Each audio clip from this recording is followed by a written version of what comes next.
থাম্বনেলে লেখা দেখে আপনাদের নিশ্চয়ই কিছুটা দ্বন্দ্ব আসছে মনে। দ্বন্দ্বটা এই জন্যেই যে ব্যাপারটা কি, ইসরায়েলের প্রধানমন্ত্রীকে গ্রেপ্তারের হুমকি, আবার তার সঙ্গে শেখ হাসিনা এবং মোহাম্মদ ইউনূসও গ্রেপ্তার হবেন, বাংলাদেশের বিরুদ্ধে মামলা ভারতের, তিনটি যেন কেমন উদ্ভট লাগছে না? কিন্তু এটা উদ্ভট নয়, সবগুলোই একই সুতোয় বাঁধা। আজকের প্রতিবেদন এই সুতো নিয়ে, এই সুতোয় যে কটা জিনিস বাঁধা আছে, দুটি বিষয় অন্তত এখানে বাঁধা। প্রথম ঘটনা, দুটো আলাদা দেশের আলাদা মানুষ নিয়ে আলোচনা, এবং দ্বিতীয় ঘটনা, ভারত নাকি বাংলাদেশের বিরুদ্ধে হেগ শহরের, নেদারল্যান্ডসের হেগ, সেই শহরের আন্তর্জাতিক বিচারালয় বা ইন্টারন্যাশনাল কোর্ট অফ জাস্টিসে মামলা করতে যাচ্ছে বাংলাদেশের বিরুদ্ধে। সামাজিক মাধ্যমে ঘুরে বেড়ানো এমন একটা উদ্ভট খবর থাকবে শেষে। প্রথম ঘটনায় আগে আসি। আগেই বলেছি, প্রথম ঘটনাটির কেন্দ্রে দুটি আলাদা দেশের আলাদা মানুষ আছেন। আলাদা দেশ, আলাদা মানুষ, কিন্তু বিষয়ের মধ্যে আছে অদ্ভুত মিল। আলোচনার একদিকে আছেন ইসরায়েলের প্রধানমন্ত্রী বেঞ্জামিন নেতানিয়াহু এবং তার প্রতিরক্ষা মন্ত্রী ইয়োভ গ্যালান্ট, আর অন্যদিকে আছেন বাংলাদেশের সাবেক প্রধানমন্ত্রী শেখ হাসিনা এবং তার সহযোগী সাবেক পররাষ্ট্রমন্ত্রী আসাদুজ্জামান খান কামাল। এদের সঙ্গে আর যে নামটি আছে, শুনলে চমকে যাবেন, তার নামটাও থাম্বনেলে রেখেছি। তিনি ডক্টর মোহাম্মদ ইউনূস। শেখ হাসিনা এবং আসাদুজ্জামান খান কামালের সঙ্গে এক সারিতে কেন তার নাম? কারণ অভিযোগ তাদের একই রকমের, বলছি পরে। নেতানিয়াহুকে নিয়ে একটি খবর হয়তো আপনাদের অনেকের চোখে পড়েছে। খবরটি হলো, হাঙ্গেরির নবনির্বাচিত প্রধানমন্ত্রী পিটার ম্যাগিয়ার, তিনি দুদিন আগে বলেছেন ইসরায়েলের প্রধানমন্ত্রী বেঞ্জামিন নেতানিয়াহু হাঙ্গেরির মাটিতে পা রাখলেই তাকে গ্রেপ্তার করা হবে এবং তুলে দেয়া হবে ইন্টারন্যাশনাল ক্রিমিনাল কোর্টের হেফাজতে, আইসিসি। কেন এই কথা বললেন? কারণ আইসিসি বা ইন্টারন্যাশনাল ক্রিমিনাল কোর্ট হলো বিশ্বের প্রথম স্থায়ী আন্তর্জাতিক ফৌজদারি আদালত, যা যুদ্ধ অপরাধ, গণহত্যা, মানবতা বিরোধী অপরাধ ইত্যাদির নিষ্পত্তি করে। নেদারল্যান্ডসের হেগ শহরে এর হেডকোয়ার্টার। এই আদালত ইসরায়েলের প্রধানমন্ত্রী বেঞ্জামিন নেতানিয়াহু ও তার প্রতিরক্ষা মন্ত্রী ইয়োভ গ্যালেন্টের বিরুদ্ধে দায়ের করা গাজায় যুদ্ধ অপরাধ ও মানবতা বিরোধী অপরাধের অভিযোগকে প্রাথমিকভাবে গ্রহণযোগ্য বিবেচনা করে আইসিসি তাদের বিরুদ্ধে ওয়ারেন্ট বা গ্রেপ্তারি পরোয়ানা জারি করেছে। ইসরায়েল ও হাঙ্গেরি, এই দুই দেশই আইসিসি বা ইন্টারন্যাশনাল ক্রিমিনাল কোর্টের মেম্বার। তাই আইন অনুযায়ী হাঙ্গেরিতে পা রাখলেই নেতানিয়াহু ও তার প্রতিরক্ষা মন্ত্রীকে গ্রেপ্তার করতে নিয়ম অনুযায়ী বাধ্য হাঙ্গেরি। প্রসঙ্গত, আগের প্রধানমন্ত্রী হাঙ্গেরির, যিনি সদ্য নির্বাচনে পরাজিত হয়েছেন, তার আমন্ত্রণে নেতানিয়াহুর সামনের মে-জুন মাসে হাঙ্গেরিতে যাওয়ার কথা আছে। কিন্তু নতুন প্রধানমন্ত্রীর এই হুঁশিয়ারির পর যেতে পারবেন কিনা সন্দেহ। যদি যান, তাহলে তাকে গ্রেপ্তার করার সাহস হাঙ্গেরি দেখাতে পারবে কিনা সেটাও দেখা যাবে। এটা তো গেল নেতানিয়াহু ও তার প্রতিরক্ষার ব্যাপার, মন্ত্রীর ব্যাপার।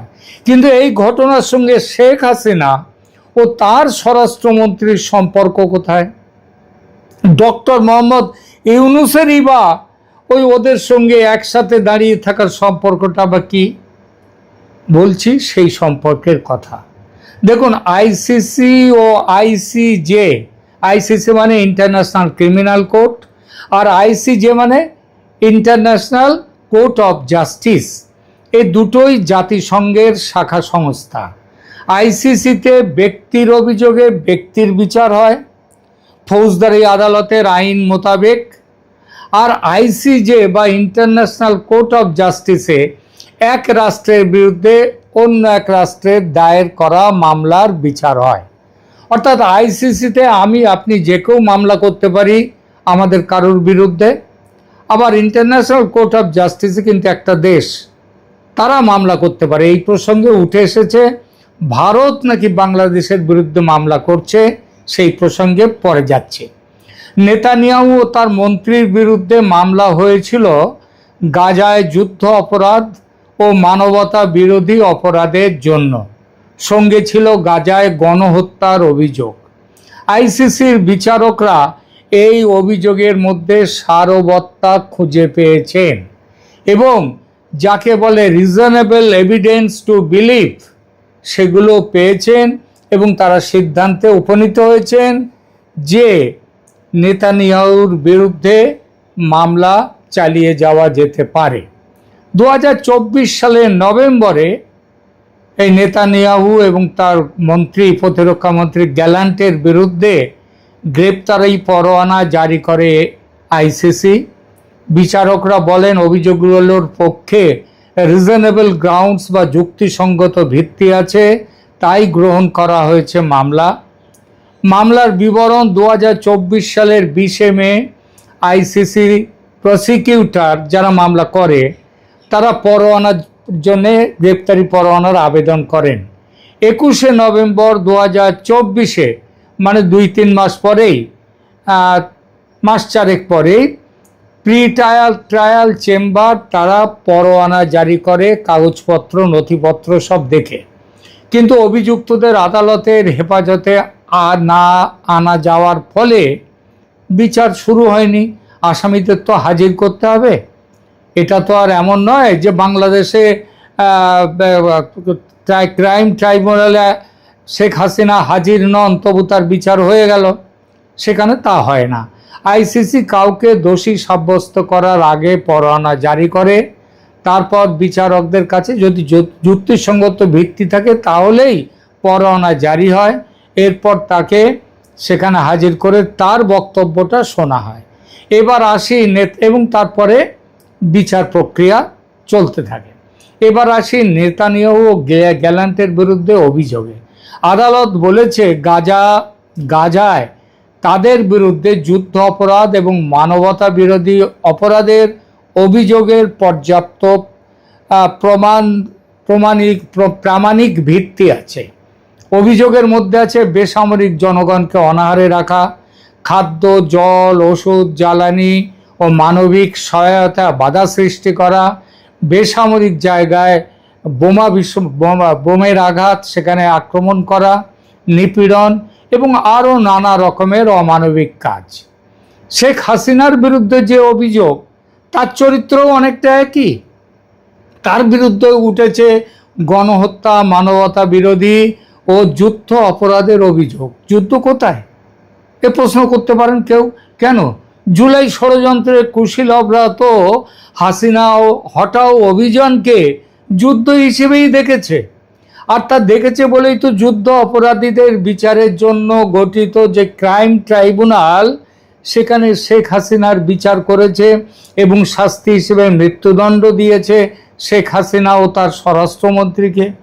অপরাধ যে সাংঘাতিক সেটা শাস্তির ধরন দেখলে বোঝা যায়। আপনারা কজন জানেন জানি না, তবে ঘটনা হলো এই অপরাধগুলো নিয়ে শেখ হাসিনার বিরুদ্ধে আইসিসিতে যে মামলা হয়েছে সেটাও কিন্তু এই 2024 সালেই, অর্থাৎ নেতানিয়াহু যে বছর মামলা হয় তার বিরুদ্ধে ওই একই বছরে। শেখ হাসিনার ক্ষমতাচ্যুতি ঘিরে আইসিসিতে অভিযোগপত্র বা আর্টিকেল 15 কমিউনিকেশন জমা পড়ার খবর আছে। কারা করেছিল এই মামলা? 2024 সালের অক্টোবরে যুক্তরাজ্য ভিত্তিক আইনজীবীরা শেখ হাসিনা ও তার সহযোগীদের বিরুদ্ধে মানবতা বিরোধী অপরাধের অভিযোগে বিচার চেয়ে প্রসিকিউটরের কাছে অভিযোগ দায়ের করেন। নেতানিয়াহুর বিরুদ্ধে অভিযোগ দায়ের হওয়ার কিছুদিন পরে সেই মামলায় নেতানিয়াহুর বিরুদ্ধে গ্রেপ্তারি পরোয়ানা জারি হলো। অথচ হাসিনার বেলায় আইসিসি কোনো উচ্চবাচ্য করছে না কেন? কেউ কেউ বলতে পারেন ভারত হাসিনাকে রক্ষা করছে, যেমনভাবে তার জীবন বাঁচিয়েছে তেমনভাবে তাকে মামলার হাত থেকে বাঁচাচ্ছে। একদম ভুল কথা স্যার। ভারত ওই আদালতের সদস্যই নয়, বাংলাদেশ সদস্য। 2010 সালে সই করে শেখ হাসিনা ওই আদালতের সদস্য হয়েছে। ভারত সদস্য হলো আইসিজে বা ইন্টারন্যাশনাল কোর্ট অফ জাস্টিসের, যারা এইসব ক্রিমিনাল অপরাধ ব্যক্তির বিরুদ্ধে এসবগুলো দেখে না। তাহলে কি কথা নিশ্চিত করে বলা যায়? বলা যায় একটাই কথা, যে শেখ হাসিনার বিরুদ্ধে নিয়ে আসা অভিযোগগুলো মন গড়া, তাদের কোনো প্রামাণিক ভিত্তি নেই। শেখ হাসিনার ষড়যন্ত্রের শিকার হয়েছেন, তাই তার বিরুদ্ধে এইসব মামলা করা হয়েছে, মিথ্যা মামলা। অনেকেই এখানে বাংলাদেশের আন্তর্জাতিক অপরাধ ট্রাইব্যুনালের প্রসঙ্গ তোলেন, সেটি তোলা স্বাভাবিক, কিন্তু এখানে একটি বড় পার্থক্য আছে। বাংলাদেশের আন্তর্জাতিক অপরাধ ট্রাইব্যুনাল একটি দেশীয় আদালত, আইসিসি একটি আন্তর্জাতিক স্থায়ী ফৌজদারি আদালত। দুই প্রতিষ্ঠানের এখতিয়ার, পদ্ধতি, প্রক্রিয়া, গ্রহণযোগ্যতার মানদণ্ড, প্রমাণের ব্যবহার সব এক নয়। কিন্তু তবে কিছু সত্যি তো থাকে দেশভেদে, অর্থাৎ সাদা যা তা এখানেও যেমন সাদা, অন্য দেশেও তাই সাদা, তার রং পাল্টে যায় না। কাল ভেদে সেগুলো একই থাকে, কখনো পাল্টায় না। সমস্ত দেশের মানুষই মনে করে সূর্য পূর্ব দিকে তাকে দেখা যায় উঠতে, কিন্তু সূর্য কখনো অস্ত যায় না, সূর্য সবসময় থাকে, আমরা তাকে দেখতে পারি না। এগুলো একটা সত্য। এই সত্য সব দেশ ভেদ কাল ভেদ একই থাকে, পাল্টায় না। তাহলে কেন মামলা করা হয়েছে আইসিসির বিরুদ্ধে? মামলায় শেখ হাসিনাকে তোলা, তাকে কোনো রকম পরোয়ানা তার বিরুদ্ধে জারি হয়নি। তার একটাই কারণ, ওই যে অভিযোগগুলো করা হয়েছে তার কোনো গ্রহণযোগ্যতা নেই, মিথ্যে, ওগুলো ম্যানুফ্যাকচার্ড। তাই শেখ হাসিনাকে ইন্টারন্যাশনাল ক্রিমিনাল কোর্টের পরোয়ানার মুখোমুখি হতে হচ্ছে না এবং হবেও না, জেনে রেখে দিন।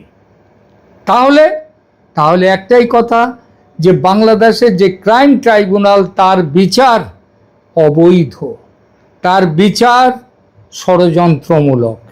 এবার আসি আইসিজে বা ইন্টারন্যাশনাল কোর্ট অফ জাস্টিস, সেই প্রসঙ্গের আলোচনায়।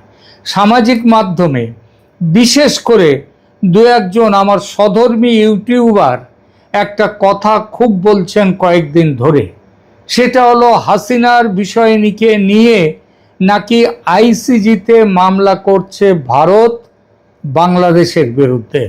আর এই ব্যাপারে নাকি হাসিনার সঙ্গে দেখা করে রাহুল গান্ধী, প্রিয়াঙ্কা গান্ধী, অভিষেক মনু সিংভি এরা নাকি বলেছেন হ্যাঁ এটা করা দরকার। কোত্থেকে যে গল্পের গরুর গাছে ওঠার এক চরম উদাহরণ এই গল্প। এসব আজগুবি কাহিনীর জন্ম কোথায়, কার উর্বর মস্তিষ্কে, কে জানে। এমন গল্প নিয়ে আলোচনা করতে ইচ্ছে হয় না। শুধু মোদ্দা কথাটি বলে রাখি, বাংলাদেশের বিরুদ্ধে ভারত হাসিনার ব্যাপারে কেন কোনো ব্যাপার নিয়েই কোনো আদালতেই যাবে না। যদি বাংলাদেশের বিরুদ্ধে ভারতের বড় কোনো অভিযোগ থাকে, ভারত সেটা নিজেই মিটিয়ে নেবে। সেই নিজেই মিটিয়ে নেওয়াটা কিভাবে, কোন পথে, সেটা ভারত দেখবে। ঠিক আছে?